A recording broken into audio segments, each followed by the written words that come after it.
All right, guys, welcome back to Chat Roulette. I'm here with Xab. How's it going today, Xab? Absolutely brilliant. No horrible situations to deal with today, so we're thrilled. That's good. Yeah, you had a. I don't know if you want to air out your horrible Wednesday, but you've had a pretty rough adult situation. Yeah, I had to deal with some plumbing, and it wasn't pretty. But yeah, we're through that. We've decided that by a week's time, I'm going to completely blank that from my memory, and we're not going to talk about it ever again. Although Rach keeps on referring to it as leverage, so if we ever have an argument, she is going to bring it up and just leave me rocking in a corner, holding myself, remembering the moment. But yeah, for now, I feel safe. I can believe that was a bit of a rough one, to be fair. Mm-hmm. Give me 1 second. It says there's an issue sharing the screen. Let's jump back into it. So I don't know how I'm going to edit this. So if I have edited it this way, guys, it just wasn't sharing. So now it's sharing and we're going to start. So we're going to spin the wheel and we're going to see what we talk about. And with a slight caveat, different to last time, we're going to try and quickfire it. We're going to try and give you 2 or 3 takes. But we might just We'll see how well I can actually consolidate my answers, because I'm renowned for being really, really good at short, quick-fire answers. Yeah, you definitely don't love nuance and long explanations at all. No, hate it. That's why I'm doing so well on social media. Yeah, definitely. Right, let's get it going. Let's spin it. Let's see what we get. This is like a whole element of mystery for me right now. What is training load? This is actually one that you wanted a while ago, so I'll let you take the lead on this. Let me stop sharing this and we'll, tell me about training load, Xab. Give me the down low. So training load is literally the foundational thing for everything that we should be thinking about when it comes to training programming, right? It's like, how much work is an individual actually doing? And typically it's done using some form of metric where you multiply the intensity of work by the volume of work over a given period, and that gives you your load for that period. So you could do training load per session, training load per day, training load per week, training month, training load per cycle, etc. And the goal is basically to try and progress load. So we follow that progressive overload structure as you move through a plan from week to week, block to block, what have you. You're just trying to do that a little bit more. The issue is, how do you compare training load across multiple different kind of training modalities? Are all exercises equal within that? All of these things, all of these questions that kind of never really get answered, because it's just done in the world of strength, it's just done on tonnage, right? You just go, okay, right. Yeah. How much weight have you lifted in total over the course of all of your sets? So you just multiply the weight per exercise by the number of reps you've done of that exercise, by the number of sets you've done. And that gives you your tonnage for a day, or your tonnage for a week, or your tonnage for however long. And you can divide that across movement patterns. You can divide that across, but fundamentally, it's just telling you that. And it doesn't necessarily take into account the difference between a squat and a bicep curl. You also get people who just do it on percentage maxes as well. So that's even less accurate, because you've then just got someone going, all right, well, I did 10 sets at 90% of 1 rep max for 3 reps on an exercise. But if that exercise was a bicep curl, you're lifting next to nothing. The central nervous system impact of that is not going to be that high. Does anyone even when you know then compare it across to something like a deadlift? Mate, one of the funniest things. So I used to work in another gym, and the Bristol Rowing Club used to come in and do their strength conditioning in their off season in the rowing club. And they had a strength conditioning coach. Don't know his name, but I remember him coming in and doing his fitness testing. And one of the first exercises he would do for their 1 rep max testing was bicep curls within their... Really? And it's I guess for a rower it makes sense. There's a lot of bicep. It should be a lot of bicep. It doesn't. It should be a reasonable amount of bicep. You want to improve people's row strength. You want to improve people's pull strength, and biceps are going to be a part of that. But typically, a bicep curl is going to be an accessory movement. The key things you're going to be looking at are going to be things like high pulls, bent over rows, and then maybe bicep curls to kind of supplement that. But to do it as a 1 rep max and just be okay, cool. So based on that, this is the percentage you're going to lift. So you're going to lift this weight on a session by session basis. And it's well, the dumbbells jump up in 2 kilo increments. The fixed weight barbells only jump up in 5 kilo increments. Even the Olympic lifting barbells we had 1 set of 1.25 kilo plates throughout the whole gym. So it was quite hard for people to like adjust them in anything under 5 kilo increments. So at a certain point, it doesn't make sense to do 1 rep max testing on bicep curls. But getting back to the whole thing around training load, it's that comparison. Oh man, I can see it in your face. but it's like, yeah, it's when you see people doing, and it's like I get that you're probably doing the best that you can, but he wasn't a strength coach, he wasn't a personal trainer, he was just someone who knew a little bit about strength and conditioning that was part of the rowing club. And it's when you see someone doing something like that that's then like leading to that's how they're developing their entire team. Yeah, and they've got people who are quite high level rowers within that club. And they could just have access to, like, even if they paid like a personal trainer to just manage their off season for the whole team, like they could probably get away with paying £30 per member, and the PT would make £6,000 a month. Yeah. And the club would get a much better outcome, much better development of their athletes. Everything would be substantially better. But yeah, let's get off the pain point of that and back to training load. Back to training load. Because yeah, like honestly, I think it's like one of the biggest things in the world of fitness, and it's so misunderstood by so many because it's like, how do you think about if you've got a strength coach and you ask that strength coach, oh, how do you think about training load when it comes to conditioning work? Like half the time, like they don't know like how to define volume, how to define load when it comes to that. How do you compare volume across? So if you've got someone like yourself who's doing a hybrid plan, like this will probably be quite an interesting one for you. Like, you've got people hitting lots of different stimuli from lots of different training modalities all at once over the course of their training week, trying to understand how you're loading their body through different systems over the course of that week. So important. And it's not really written about in the literature either. No. And it's infuriating. And it's also hard. Like, one of the things I find interesting with it, so my approach generally with the hybrid people is I go really conservative for the first 4 weeks and I see what happens.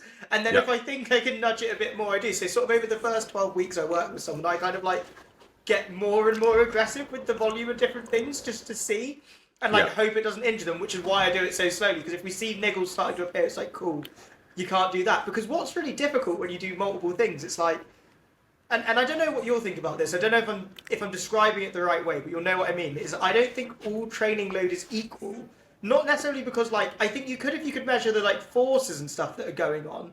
But if we'd say took a 5k run, for Mo Farah, that volume, that training load is significantly less fatiguing than it would be for me because he's more efficient, his body's better adapted, blah blah blah. But if you took him into a powerlifting program, it would be a really significant knock-on effect, whereas I'd probably be all right. And it's like, even just managing what training volume actually means kind of changes depending on the athlete. I don't know if you can kind of quantify that a bit more, because for me, I'm very much like, I just experiment and see, because I work with Gen Pop a bit more.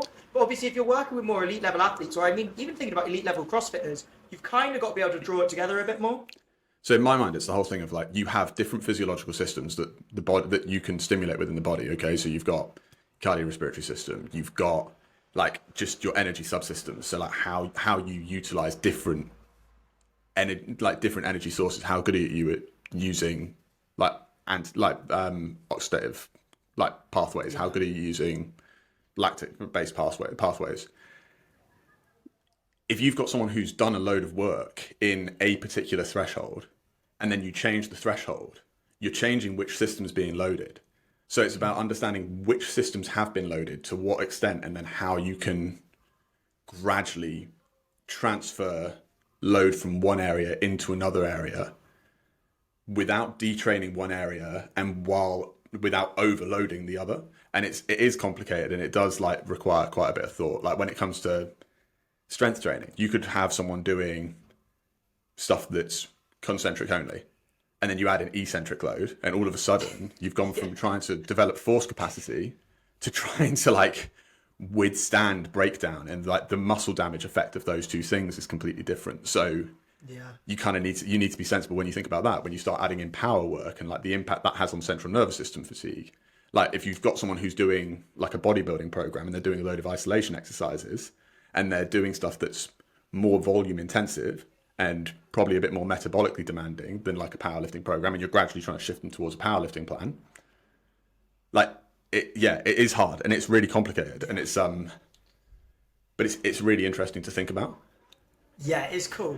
I always think as well, like I like the energy system because actually one of the things I do for myself is I often think about it in like time domains and like athletic quality that the person's used to. So like, if this person jumps a lot and it's generally quite low rep, high intensity, then I can probably get them doing similarly high intensity, low rep things. Like their transition to like heavy Olympic lifting will probably be pretty smooth. But if they were just a long distance runner and they suddenly wanted to get into like heavy powerlifting, jumping, blah blah blah, you're like, ooh, that's going to take a bit longer. And it's just literally you can be like time domain intensity type of thing it is, and you can start kind of cross comparing.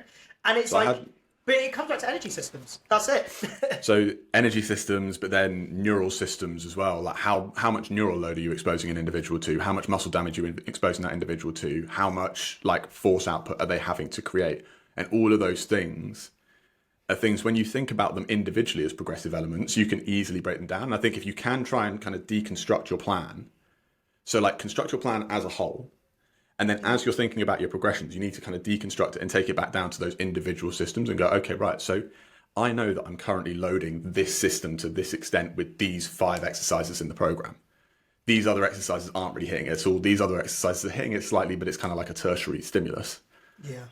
Like, how do I progress it? And then when it comes to things like you were talking about someone who's a runner versus someone who's like trying to move into strength training. If you've got someone who's doing a strength training program and a running program simultaneously, but they're doing like a relatively high dose of running and a relatively high dose of strength training, but no real plyometrics, no really explosive actions, nothing that's like in their strength training sessions, they're not really doing anything that's requiring, well, creating a load of impact or creating a load of muscle damage, then they can get away with the running volume. But as you start going, okay, right, well, I want to try and push this strength work up towards a bit more of power focus. I want to start doing some more plyometrics. I want to do some more Olympic lifting. I want to do some more like things that are eccentrically demanding in that session. How do I need to adjust the running session to avoid overloading tendons and connective tissue and other things that are having to withstand that impact? And it's like, okay, well, do I need to reduce that volume? Do I need to replace that volume to make sure that I'm still getting the metabolic stimulus with something that's low impact, like a bike or a cross trainer or a rower or an assault bike, so I can still get that? And then how do I start to rebuild them towards doing more running volume again if the goal is to improve their running capacity? So yeah, I just think it's a really interesting thing. It's not spoken about enough. Like I had this graphic designer who's a friend of mine, and we were working on this this video idea together, which was kind of like the idea of like central load versus peripheral load. And it was like viewing all these things as fuel cells. So you had this like central fuel cell, which was total energy, central nervous system capacity, etc. And then you had all of your peripheral sites of fatigue. So it's like, okay, well, this is muscle breakdown, this is lactate, this is like cool. creatine kinase, That's etc. really interesting. And like that happening at different muscle groups across the entire body. And it's like, if you like hit this particular stimulus in this muscle group, you're creating a stimulating load here. What's then happening centrally is that central cell is fueling that. If we deplete that central cell, that's good. then we can. But it then links back to the whole thing around like how you develop hybrid performance and how you develop something along the lines of a different breed program. Because I can visualize it, and that makes a lot of sense. That's cool. That's a cool. Because I was going to say actually, it's interesting. Because what that immediately jumps me to is it's like, well, if you're training say arm isolations, you're going to like. Do you know what? I'm going to use grip because I think that's easier. Like if you were to train your grip, you're going to fatigue like your ability to grip onto something. It will have an effect on your overall fatigue and like stress and like you say, it will drain that primary cell a little bit. But it's probably not going to change your squat the next day because they're just separated. But if you try to do grip again, it's going to fucking not work. And it's that's actually a great way to visualize it. So the other side of it as well is like thinking about it from the perspective of how you develop total capacity to perform load. So like if we say that you're doing this thing at this point, like if say you do a bodybuilding program and you only focus on kind of standard bodybuilding exercises and you're a newbie to the gym, so your central capacity is quite low, right? Yeah. But your peripheral capacity is also quite low. You're going to get to a point where you're creating stimulating loads to start with in your peripheral systems, in your muscles. And as a result, you're draining that central system to the extent that it needs to be drained in order to create a stimulating load. But because the periphery is going to adapt faster than the central system, so your central capacity to perform overall load is going to develop more slowly because you're not going to be able to overload it to the same extent as the others. Yeah. You're going to reach a point where your central capacity for load is going to become the limiting factor to you being able to progress, because all of those other like fuel cells are growing faster than that central one. So to deplete them enough to then create a stimulating load again is going to deplete too much of that central system for you to then be able to fuel your next workout. Interesting. Which, yeah, it does need like a visual cool. thing, and I'm trying to figure out, like, I'm really like trying to figure out how to put out that central, that's like that like kind of image, because Yeah, I think it's I feel like I know exactly what you're saying, because as you're talking about it, I'm sort of seeing it in my head, and I'm like, yeah, that makes sense. I think you should do something with that. I like that. I will at some point. At some point, I'll get there. But It's yeah, not exactly no, an it's easy concept to put into a picture, though, is it? no, and it's like, I mean, it's just it's a whole like, but the whole topic is just a really complicated topic, and it's like we kind of hear this thing like, oh yeah, training load management, like progressive overload, Yeah. etc. But we don't really like explore what training load is. And if you don't explore what training load is, then how can you really understand what progressive overload is, what load management is, etc.? Especially when we start looking at a really complicated like exercise program that's targeting lots of different systems. Because if you are just targeting one thing, like you go, okay, right, well, the only goal for this program is to try and increase the amount of weight lifted on a bar, or the only goal for this program is to try to be able to run for a little bit longer, a little bit faster. Like, it's easy to think about how to manipulate load in order to achieve that particular outcome. But then when you've got multiple different things in hybrid sports, it's like, and like any sport outside of like very, very specific things like sprinting, Olympic lifting. You can't measure the fatigue. Like, I say this to people who do jiu-jitsu that I train all the time. I'm like, honestly, mate, it's so hard to know what sort of load jiu-jitsu is putting on you. Like, I know people like doing the heart rate monitors and stuff. I'm like, but that just doesn't really account for the fact that if someone just picked you up and slammed you on your head, it's like, yeah, your back's not going to feel good for a few weeks. It's a lot of like load. It's not necessarily training It's load, like but it's fucking load. heart rate training zones are really, really useful for understanding which energy system you've used and to what extent you've taxed it. But then if you've got a sport like that where it's like, okay, well, you're dealing with relatively high force output demands, like some dynamic movements just randomly, sporadically implemented within it. Yeah. Like some stuff where you are just having someone trying to snap your arm and snap your tendons. Like that's all of those things aren't being accounted for with a heart rate strap. Like you can account for it if you take like a bit more of a system, like a systematic approach to it. But it's like it requires so much more data, and it's like the whole thing around like when you look at things like Whoop bands and stuff. Like I really like Whoop bands as on principle. I think it's because it's that whole thing of more data is useful to us, right? The more data you have, the better decisions you can make, the better outcomes you're going to achieve. But equally, like your Whoop band doesn't know every single thing about everything that's going on in your life. It can tell you the degree of stress you've been under over the course of your day because of the fact it monitors your heart rate throughout your day. It can tell you about like how much stress it thinks you've perceived because of heart rate variability. It can tell you roughly how stressful and strenuous you found your workout based on some kind of TRIMP score. But it can't, like, there are things that it's going to miss, and it's also not necessarily going to help you to understand like the difference between you being in a shock phase and you being in just a standard training phase, right? You could be in a standard training phase where a Whoop band can guide you, and you can kind of use, I think it's called like computational periodization now. It's like it's just like, basically it's just this idea of like you go on feel and you take like this adaptive approach. It's like, okay, well, based on where my heart rate variability is, I should probably only really expose myself to a moderate training session today or a light training session today. I have the capacity for a heavy training session today. And you can be a bit more flexible and a bit more adaptive in terms of how you follow a plan. But if you've got someone who's got an event on Saturday and you want to try and prime a couple of things early in the week, you don't want your Whoop band to tell them, oh, well, maybe push this session back to Thursday, which is then going to fuck them up for the Saturday. It's like, no, you just do the stuff that's going to shock your body Monday, Tuesday. Like, okay, you might not be able to, like, you might not be recovered enough to get the most out of that second workout, but the goal is to dip and double dip to get an even bigger super compensation effect.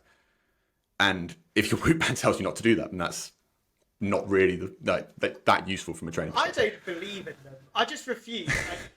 Partly because I don't want to know my heart rate variability because I know it's fucking stressful. Because sometimes I Yeah, swear don't my want to heart look at your rate's like sleep. 120.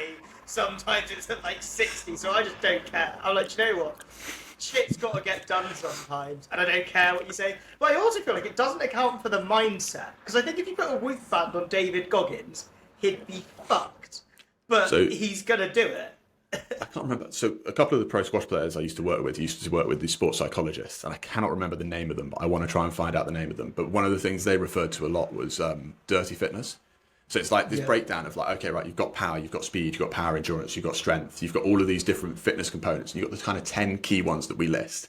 But they added this 11th, which was just dirty fitness, and just that whole thing of like, do you have the capacity to grind things out when things are difficult, when you feel like poo? And if you don't have the capacity to do that, when you get into those situations, like you're just gonna feel like poo, and you're gonna go, oh right, well, my body's letting me down. And if you've never like had to work under conditions of fatigue, Yeah. like Yeah.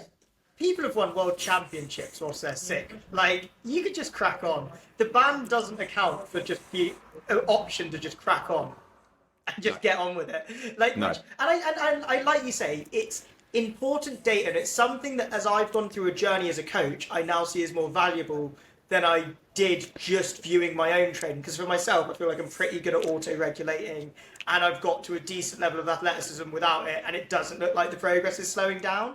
But then I've also worked with other, and also I'm not an endurance athlete. I don't give a fuck about getting really good at running, which is when it would become way more useful. But in my experience of people who are more interested in endurance and all of those things, actually just having that data is really useful because I can be like, well, you're not in zone 2. Or I could be like, go harder and get yourself into whatever. Or like say, people who just cannot manage their recovery. Because some people, no matter how much you try and like educate them around like listening to your body and this and that, they can't. They just can't. So yeah, I mean that's it. Like fundamentally, like it comes down to that issue we all have, where it's like people are so intense on either trying to control the data too much or allowing the data to control them, as opposed to just having the data and being able to see the data and being able to go, okay, well, that explains why I'm feeling the way I'm currently feeling. And if things aren't necessarily going to plan, or like if I haven't managed to hit a workout, how does that impact my total training load? How does that impact my chronic training load? What's that going to do to my projected outcomes? Like the more data you have, the better the decisions you can make are. But the second you start trying to do things where it's like, okay, right, well, I'm going to make this change to this bit of data, but I want to control everything else. It's not going to happen because you making that change is going to impact everything else, and you want to know how it impacts everything else. But that doesn't necessarily mean you need to change anything. And the flip side is if something changes in your data, but you feel okay and nothing's happening in terms of your performance outcome, it could just be a blip. It could just you don't need to like give too much credence to that bit of data in order to like, plan out how you're going to live your life on a day-to-day basis. But should we move on to another topic? Because I feel like I could literally talk about this for like an hour and a half. We could talk about the whole like way in which I've like categorized training load into like 12 different intensity levels. Do you know what's actually crazy? I remember you telling me about that once, and I ended up having a conversation with someone who'd done it in a totally different way, and I was like, God, I'd love to get you two in a room together to talk about this. Because it was like, when I listened to him talk and you talk, it was kind of like, I felt like it was the same spirit coming out. Like, it's like, whatever universe creates ideas, whatever that filters into the world, I was like, you two found a similar thing, but you've come at it from such different angles. The thing that's really depressing for both of us is that the research keeps on telling us that there is no way to do the thing that we want to do. So it's like, I feel like the research is way off, but yeah, it would be nice if someone just came out with a whole theory of everything and we could just it'd be good, wouldn't it? Build a system off of it. It'd be great. If that happens, AI will finally be able to take our place as coaches, but until that day, you need to be able to paint a picture. Okay, cool. Until that day, I need to be able to create the animation of lots of different fuel cells adapting to training stimuli. Exactly. That's what we. It will excite people like you, and then there'll be like about 90% of coaches in the world that are like, "This guy's a freak. What's he on about? Why is he so obsessed with training load?" It's your hobby. It is. It's become a massive pastime. Are all exercises equal And I Right. feel like this is similar to training load in a way. So, I mean, this is a really fun one, right? Because it's that whole thing of how many times you'll see an exercise criticized because of the fact it doesn't do the thing that someone else has a goal of achieving. yeah. So, like, the number of times where you'll see someone say, "Oh, why would you bicep curl in a lunge?" Because you're just taking away from the bicep curl and you're not really overloading the lunge. And stuff like you get all these like a burpee. There's no point to doing a burpee. You may as well just do squats and press ups because the two things that you're trying to hit with a burpee, you're going to hit with that, and you're going to get better force outcomes. While forgetting that actually the goal of a burpee is to do those things explosively, move through a big range of motion, target cardiovascular capacity, all these other things. So quite often this one gets spoken about from the perspective of I have this goal and therefore exercises that don't achieve this goal and this particular outcome aren't optimal. And like you're seeing that in the world of bodybuilding at the moment, but you've seen it like in terms of criticizing CrossFit athletes for years, in terms of criticizing like functional patterns, movements, etc. Whereas if you kind of go, okay, but what's the intention of that particular exercise? You can start to get a better understanding of the value of different exercises within different spaces. And it comes back to what systems are you targeting? Yes. And is there a benefit to targeting that system? Like, so for instance, like the bicep curl in the lunge, I've had arguments with so many coaches about this as an exercise. And I don't program this exercise very often at all. But for me, it's like, well, if you're in a lunge position and you're holding an isometric lunge position, you're loading your quads, you're loading your fascia, you're loading all of these, and you're getting something that's probably like a sub-maximal effort in your lower body. It's not going to take away too much from your actual ability to produce force in a bicep curl once you get good at holding that position. So actually, long-term, your bicep adaptation is going to be relatively similar, but you're just getting that additional low dose of work on your lower body. And if you need that additional low dose of work on your lower body, it's not problematic to add that one in on a day that's not necessarily targeting a lower body as a primary action. So if you've got like a runner who wants to build stability, wants to build some kind of strength endurance in their lower body, doesn't care hugely about having massive arms, but does want to do a little bit of arm work because of the fact it's going to be beneficial to their performance, but it's also going to help them look a little bit better. And it just gives them the ability to do like an extra little bit of training load in their training week. If you do heavy squats on a Monday and then you do that on a Tuesday, you'll probably be absolutely fine holding the lunge on the Tuesday, and you're just going to get an additional benefit. So that argument I think is like a bit weird. But the argument that I think is interesting is like, is a squat and a bicep curl going to, which of those two exercises is going to provide more load to your body? Like and it's, for me, it's that whole thing of neither, like, there's no way those two things can be equal. Like a squat versus a leg extension. In a squat, you're hitting your quads, you're hitting your hamstrings, you're hitting your glutes, you're hitting your calves a little bit, you're hitting your core. In a leg extension, you're hitting your quads. Not quite the the leg same. extension. The leg extension, you're going to be giving yourself a bigger like stimulus to mechanical tension for those quads per rep. The squat, you can probably still get a relatively similar amount of load for your quads over the course of multiple sets. So if you're in a position where you have time to do 8 sets over the course of a session, and you can choose to do 2 sets of leg extensions, 2 sets of leg curls, 2 sets of calf raises, and 2 sets of hip thrusts. Or you can choose to do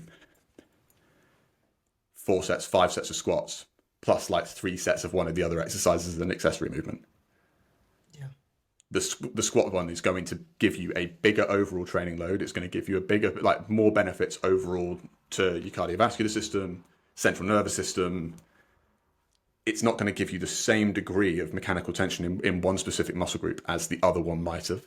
But over the course of multiple sets, the mechanical overload is probably going to be relatively similar. Yeah. So the squat wins from the perspective of like, it's a better exercise or a more valuable exercise. Yeah. But then the flip side is, does that mean that exercises that isolate muscle groups are irrelevant or inadequate? And that's like, again, that's like a complete, like all the things that you're seeing now in the world of bodybuilding in terms of like, target this muscle group in this lengthened position with using this exercise and this fucking but it's like, but that is a useful thing to do, and it has a place, but it's the whole thing of like, If you're limited on time, do the exercises that are most valuable. If you want to then do something that gives you a very, very specific benefit, choose the exercise that's most appropriate for that. And the isolation exercise is always going to be more appropriate for targeting that isolated muscle group than the compound movement. But yeah. I like the way you finish that with choose what's appropriate. So that's actually how I approach this question for myself. So if someone goes like, are all exercises equal? My first thing is to go, well, it depends what you're trying to do. So for me, I think all exercises have they have a level of equal value based on the task. So I completely agree. Like for me, like a squat is one of my main movements because I'm like, well, I can get a pretty great stimulus across my legs, my back, my bracing cardiovascular system.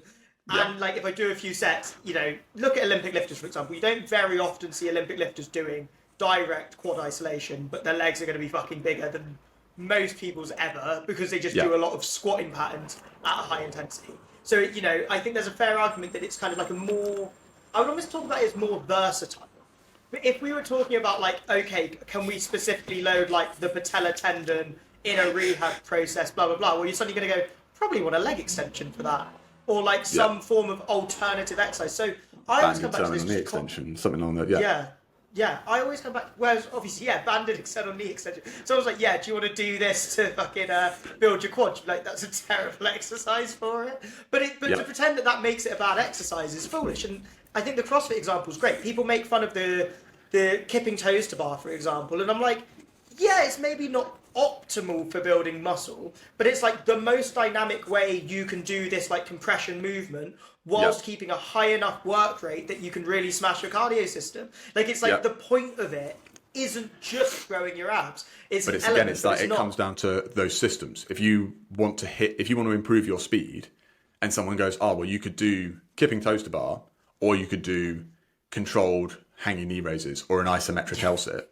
Which of those two exercises is going to be better from the perspective of developing speed?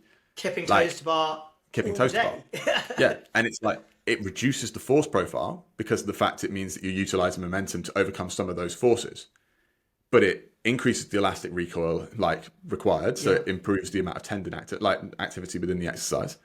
It's going to put more of a stimulus on those tissues. It's also going to improve your ability to produce force at a high rate, which is really useful from the perspective of developing rapid tension when you hit the floor. Like it's all of those things that if you look at an exercise and you go, okay, what does this exercise actually do? Which muscles is it hitting? How is it hitting them? How am I putting it into my program? And for me, I have it so that I have that kind of 5-dimensional or 4-dimensional model in my mind of okay, well, this is the force requirement, this is the speed requirement, this is the range requirement, and this is the coordination requirement. And then when I apply it into a program, this is the degree to which it's attacking my endurance capacity. If I do 10 reps of an exercise with load versus 100 reps of an exercise without load, it changes how that thing looks. It kind of stretches it out in this, in my mind, it kind of works. I know what you mean. So but it's that. It's look at the exercise. What does it do? What's it targeting? Is it useful to me in this particular plan? And there will be times an exercise that normally seems completely redundant to you becomes a really useful exercise for you to do within a program. Yeah. Oh, 100%. It's like, I hate bench most of the time. It's like my most hated movement, but I actually program it for a lot of people I train quite frequently because it's actually quite useful sometimes. Yeah. Yeah. Everyone asks you what you bench all the time. So if you don't know. People ask me a lot. The answer is I don't. I've just started benching again this month. I haven't really been doing any bench press for ages, but the number of times I'll be in a basketball game and someone just turns around to me and goes, what you bench? I'm like, I don't know. I haven't done it for 9 months. It's a funny question. But that's my views on I like that. On I think exercises. Something you said at the start of that, which I think is really important for people to take away from it, is it's just understanding what your lens is, isn't the lens of every exercise. Exercises when they're created are created with different purposes, as we kind of spoke about. What's the purpose of the exercise? So if your lens is bodybuilding, that's absolutely fine. But if you take the lens of bodybuilding and look at say a burpee, a kipping toes bar, any of these movements, they'll seem stupid. But the second you remove that bodybuilding lens and you go to what is the lens of the exercise, they suddenly become really valuable. And that's kind of why it's there's not really any bad exercises. There's just bad application. What was her name? No jump.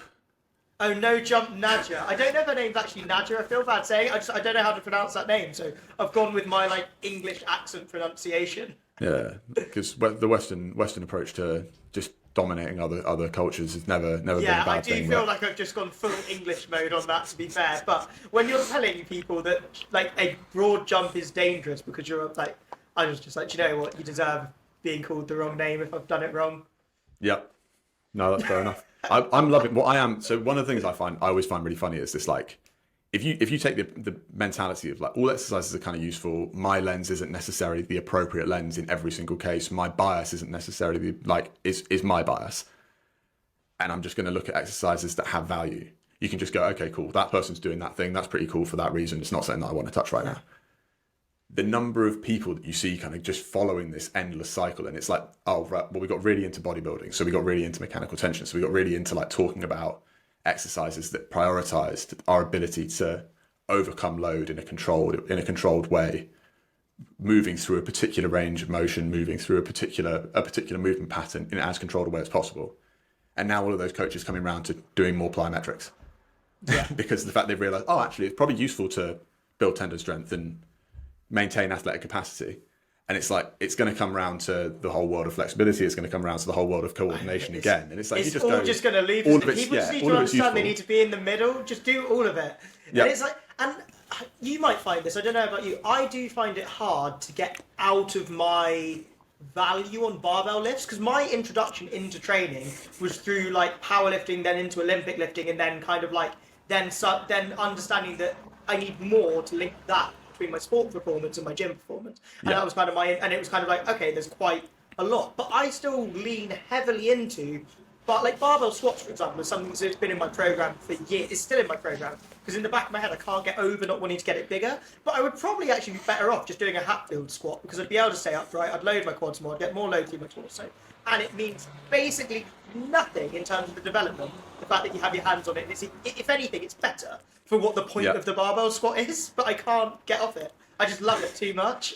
The thing is, like, but even that, it's like if you embraced a different movement pattern, but as a result you had to relearn that movement pattern, there's a loss in performance there. There's a loss in load there as well. Like there's an increase in coordination capacity, but there's a loss in like mechanical tension and force capacity on that lift. So that could negatively impact other elements of performance. One of the things that I do quite often, if I want to try and move away from an exercise, is like, you know how like within a powerlifting program, you'll do like 3 sets building to a heavy set. And then you'll do like a few back-off sets for volume. So you might do like 3 sets of 10 of the same exercise after having done like a 5-3-1 or something. Do the 5-3-1 on the primary lift, and then introduce that new movement pattern that I want to develop for the volume. Ooh, so I'm still getting force output, and then I can go, okay, right. So if I'm doing back squats and I still want to build up my back squat and I still want to try and test it, oh well, I'll do my Hatfield squats as my my back off sets. It's the same movement pattern. It's going to be loading it slightly differently, and I'll start learning that movement. And then if I want to switch that into my primary lift, I can switch it so I do my primary lift as Hatfield and then maybe do my back off sets as back squats, or maybe do it as a completely different exercise. And it's just like, it's it's just like, how do you transition implement to that straight away, but the new gym I go to, the safety bar, I put it on the other day, and it literally went to here on my shoulder. And like, I know I'm quite short, but I'm not narrow. I was like, who the fuck is using this? I would love to see that. I reckon it's got to have been like taken from like a workhorse or something. It's just like one of those like workhorse collars. I was just like, I don't even know how this is like a thing. I mean, there's got to be someone in there that's wide enough to use that. It's a weird gym. It's like a super bodybuilding gym, like bodybuilding only. But upstairs they've got jiu-jitsu, and then just in the back, in the corner, they've got like a mini CrossFit box with really good equipment, and it's always empty because it's only bodybuilders in there. Was it Ministry of Fitness in Bristol that used to be like that? It was like a massive bodybuilding gym for ages, and then they started like moving into some kind of performance stuff. And they had like a little fighting section. LA Gym's done the same sort of vibe as well. I know it because I had a client who went to it for a while. And LA or Ministry? Ministry, I think. It's yellow, right? Yellow branding. I can't remember what colour Ministry is.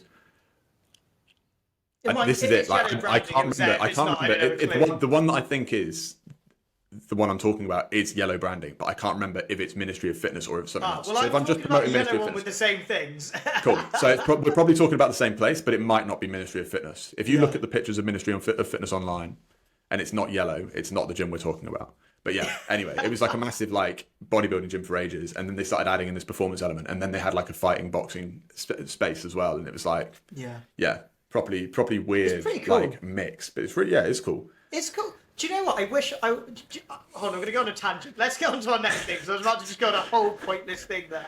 Right, hold on. Let me get the wheel back up, and we'll do our final. If we wheel back to your tangent later, then you can go for it. Yeah, that was good. I like that. Ooh, yeah, I like this one. Okay. Are punchers only born, or can they be built? Can we, because I think we'll have the same answer, can we do a 3, 2, 1 and just give a yes/no answer? All right. Oh, wait, can you give a yes/no answer to that question? No, they can. Yeah. So yes would be that you can build them. No would be that you can't. Yeah. All right. 3, 2, 1. Yes. No. Oh, really? You don't think you? Absolutely not. I just wanted to be contrarian for a moment. Like, yes, punches can be built. Punches can be built. I think there's a lot of misunderstanding about how you build punch power, but punches can 100% be built. Yeah, well, you did a pretty good break. When I first met you, so this might have been like 2 years ago now, you'd done a pretty sick breakdown on actually like a process of improving punching power, which was pretty interesting. Okay. I mean, is that the... Well, we don't have to go there. Power, then stiffness. Yeah, we don't actually have to go there straight away, but I think I don't remember where I wrote this down. I was actually planned them last week. I imagine that's why it was in my head. Fair. Where do you want to go first? What do you want to? So one of the things that like it is like this topic. I remember the first fight I went to with the guys from Sweatbox was one of Brad's fights, and Brad's manager had turned around and gone, "Oh, Brad's just never going to be a heavy hitter because of the fact what do they mean? He's not Brad." UFC Brad. No, I was going to say Brad. I was like, Brad Scott is like the hardest hitter alive. Brad Scott has the hardest. Like, I mean, his fists. Like, if you touch them, you feel like you're getting knocked out. It's like his hand is like here. He hit me with a ground and pound shot once with a pad on, and I was like, "You're allowed to do that to people. I don't think that should be legal, mate." Like, it made me not want to watch MMA. Oh, now you just don't have to watch bare knuckle boxing. Oh, God, you know he's engaged. Yeah, I still every now and again I have like a mini back and forth with him on Instagram, and it's always I'm always like, what was that love conversation? Lots of time. I really like him. I like Brad as well. Good guy. If you guys don't know who we're talking about, look up Bradley Scott, bare knuckle boxing, and you're gonna see some wild fights. Yeah, if you look up Brad the Bear Scott, make sure you add in the surname. But yeah, he hates that nickname. Why does he hate? Do you know why he hates that nickname? I imagine he just doesn't want to be like thought of as a cuddly bear. That's fair enough. He's like big scary man, isn't he? Yeah, I mean he is like terrifying. He's not scary though, but he is because he's been a UFC fighter, but he's too like, I don't know how to describe it. He's a good person, but he looks scary as hell. Yeah, he looks terrifying, but he's actually quite a nice scary bloke. as hell half the time as well. But yeah, sometimes he does something. I'm like, I say something like, I don't think you can say that, bro. He goes, who's going to stop me? And you're like, yeah. That's valid. He's like developed that like old person confidence like straight away at like the age of like 30. Just I'm scary enough that I can get away with saying whatever I want. Yeah, literally. Just gonna push the boundaries. So Brad, take me back to the back to Brad. So his manager basically was like, like he's really skillful, but we know he's never really gonna have any punch power because of the fact he just wasn't born with it. And it's like that. Yeah. Mentality is so rife within like the sport of boxing, within the sport of like UFC as well.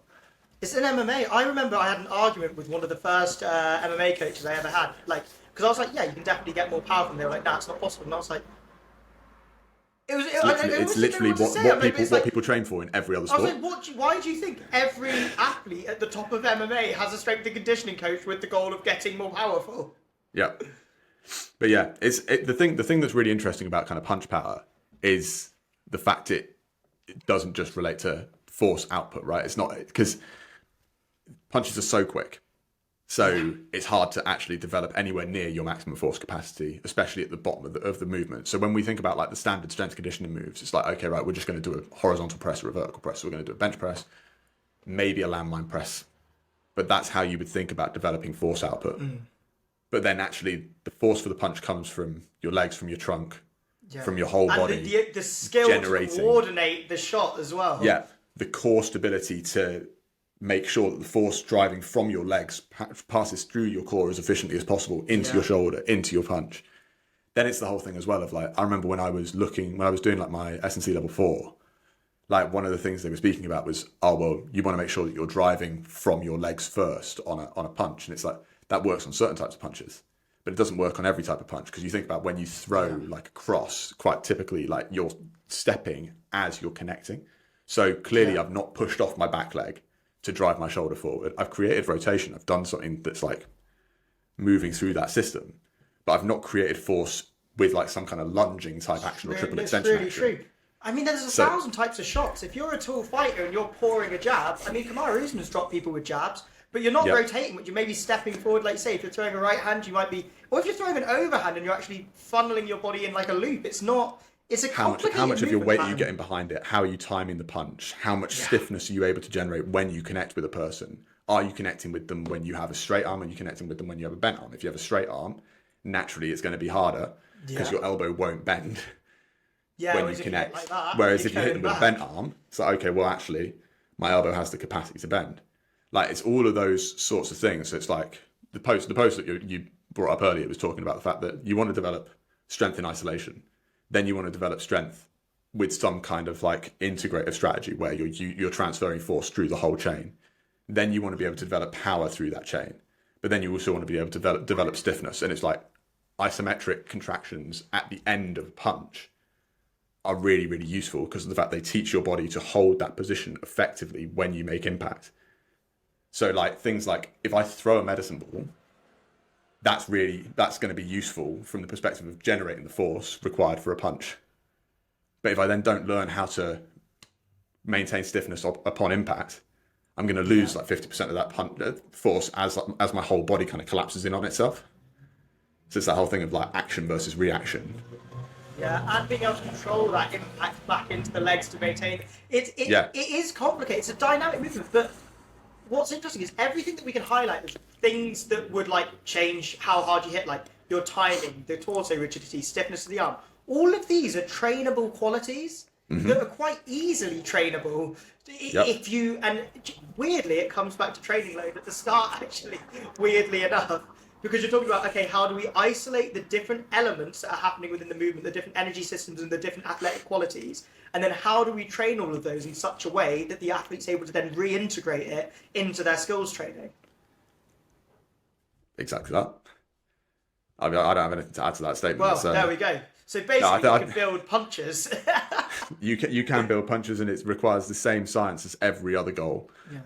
If I play the person who's going to be like, no, you can't, their argument's going to be, but everyone has a genetic limit. Now, what would your rebuttal? Mine would be, shut up, mate. You're not at your genetic limit. But I imagine you maybe have a little bit more of a nuanced viewpoint that you can maybe I like that as a response. I think that's a reasonable response. But I think it's the whole thing as well of like, you might have a genetic limit for one thing, but that doesn't mean that you've reached your genetic limit across the board, right? So like you might not be able to bench press anymore. But it kind of comes down to like, is there a time to stop trying to develop force output and try and focus on the other modalities of fitness, right? Like we talk about, from an S&C perspective, we regularly talk about constantly trying to push strength and power, but without necessarily really thinking about the coordination element, without thinking about like isometric movement. It's much more focused on bench press, push press, Olympic lifting, squats. No one talks about going floppy either, which is a massive part of being athletic. Like if you look at throwers, half of throwing is how passively can you relax and how quickly can you return that to a shot, which is the same with throwing a punch. Like you're going from completely floppy to as rigid as you can be to we need to talk about some of the new exercises that are coming out in the world of throw, or some of the exercises that are now being shown to us in the world of like I've started following loads of throwers and pole jumpers Have Oh, you mate. seen some of the stuff that they do? It's insane. I've been throwing, you know that snatch where you go right the way overhead and then right the way back? Have you tried that Yeah, yet? yeah. Oh, but That, yeah. yeah, finish behind you and then throw it. Flip me. I did that with 30 kilos and Oh my god! everything in my spine just popped and it was delightful. I think I basically gave myself a free Cairo session. That's but, what like, you want. The other yeah. day, I got 2 kettlebells and just started windmilling them, and I was just like, I reckon that's sick. I agree. I think all of these things are sick. There's a guy who comes to the gym. He just does the weirdest like kettlebell movements. Is he got a beard? Bald A guy, bit of a beard. belly? Yeah, I that know guy. exactly. He's fucking sick. He's strong as hell. Have you Like, seen I was him just watching. I sprint? was watching. I had like a gap in my day the other day, just when he was training. I was just watching like him do like It's insane. ridiculous, like sprints like a maniac. Like If it was one gorilla versus 100 of him, no way the gorilla wins. Mate, he's where has this question come from? Because I've had this. I don't I've know, I heard this just keep question like seeing it 3 on times. social media. Yeah. I also Someone- think 100% 100 humans win, because that's like saying could 100 cats kill a person? Like, yeah, mate. If 100 things jump on you and bite and scratch you, like, you'll kill some of them, but you're gonna fucking die, mate. I think if there's a guarantee that everyone will die if no one fights the gorilla, Yeah. like then the 100 100 people win. people go, But if 100 people it's gonna go, oh well, fucking there's a die. chance I won't die. Like even if it's like Yeah. 50% of people are gonna survive, this gorilla's gonna kill 50% of you, and then we'll trank it. The selfishness in people will go, oh well, I've Yeah, got 50% then chance. they're fucked. One at a time. Why would I be the first person to jump on a gorilla? I will say though, gorillas don't sweat. Do you think it could actually fully kill 100 humans in a row before it became so fatigued it couldn't actually fight back? So Matt was bringing up this topic earlier. This is the reason why I thought it was interesting that you brought it up. But like he was basically saying, but like a gorilla doesn't have to work that hard in order to kill a person.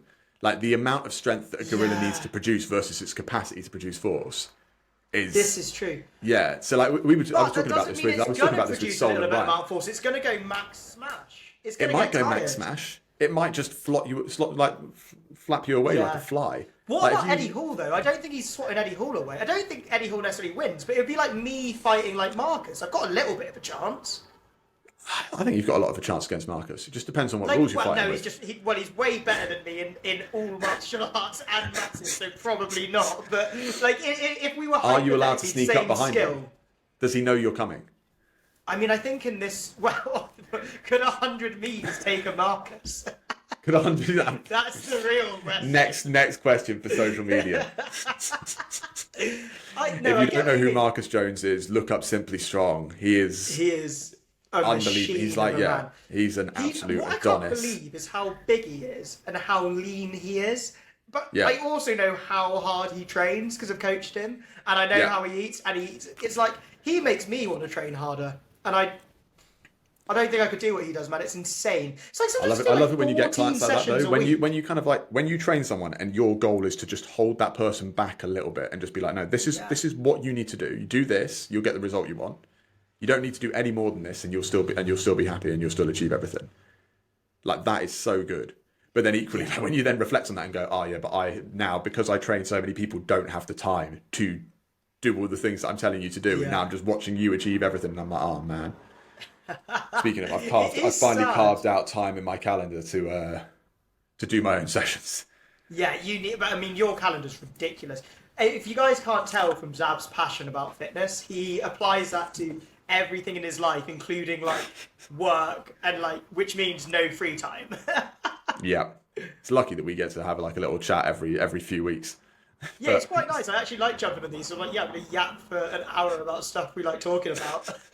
I was saying to the guys at work the other day, one of the things that I find really frustrating is like I'll read all of these research papers, but then I'll spend my like week not speaking to anybody else who cares about the research papers. So I'll think really, really hard about them, but then when I want to speak about them, I'm like, I've never actually had to put this into a sentence. Like I know what my you've thought just is. done it, like, In my pictures brain, in I've your got head. pictures of like exactly Yeah. how everything works, but I'm like trying to describe the pictures, and I'm like this, just freezing in I feel conversation. that. It's a mild problem. Yeah. No, I get that. I don't think so much about science papers. Normally, I'm just trying to crack jokes that aren't that funny, but they're funny in my head. I mean, you're always an entertaining human being to be around. Plus, I you try. spend most of your time thinking about being an incredible businessman and doing awesome stuff in the world of Yeah, I fitness. wish So it paid. Like, do you know what? Here's something I want to leave everyone with is that I think you've got to stop believing how quick everything happens. Because I like business. I try really hard. You see all this stuff about people being like, yeah, they're a millionaire in 2 years, blah blah blah. I don't think it's real. I think it's like the same as training, where people are like, yeah, I did 50 pounds of lean muscle in 2 years. I think they're fucking lying, or they cheated somehow. I mean, or they got really lucky and think that They got just the fucking lockout.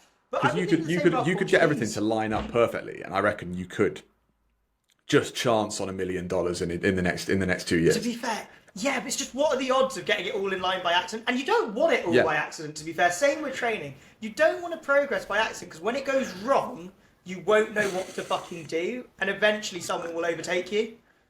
Yeah. I mean, it's that whole thing of if you get everything Well, by $1 million, accident, I'd then you probably want can't. $1 You million can't. But like straight equally, away. if you've just done the exact same process as everybody else, where you've tried a few things and they've worked, whereas other people have tried a few things and they've not This is worked. true.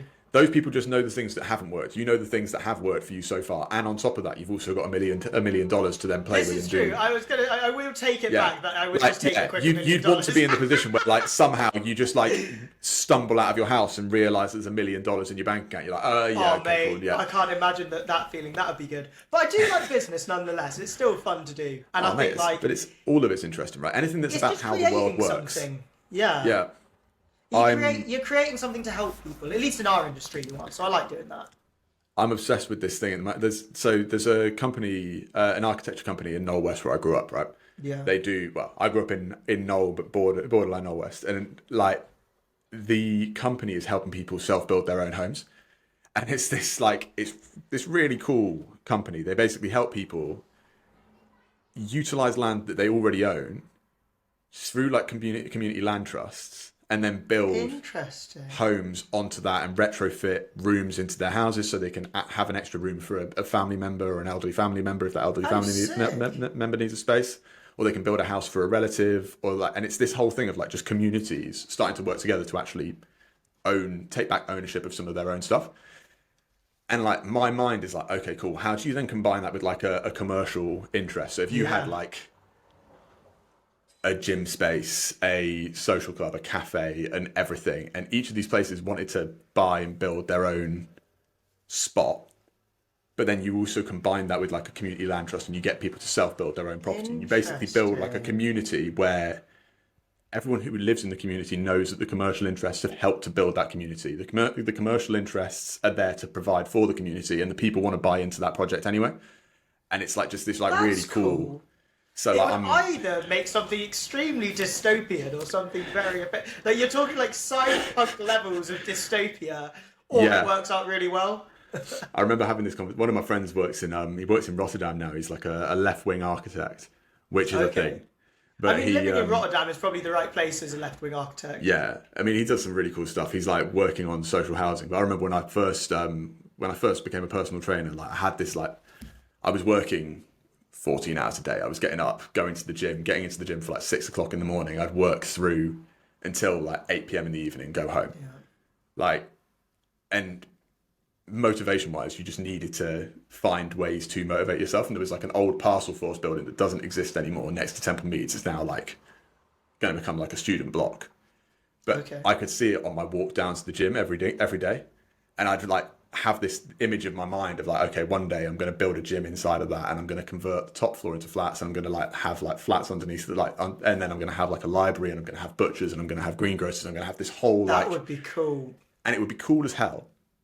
But it's that whole thing of it then like creates this situation where you have wealth just centralized in this area. And this guy was like, yeah, it's cool. And conceptually, like if every single community could do it, and if every single person could kind of try and create this world, all of a sudden you've got these pop-ups and you've got affordable housing. You've got everyone has access to everything within really close proximity of their home. And it's all good quality. It's all fresh.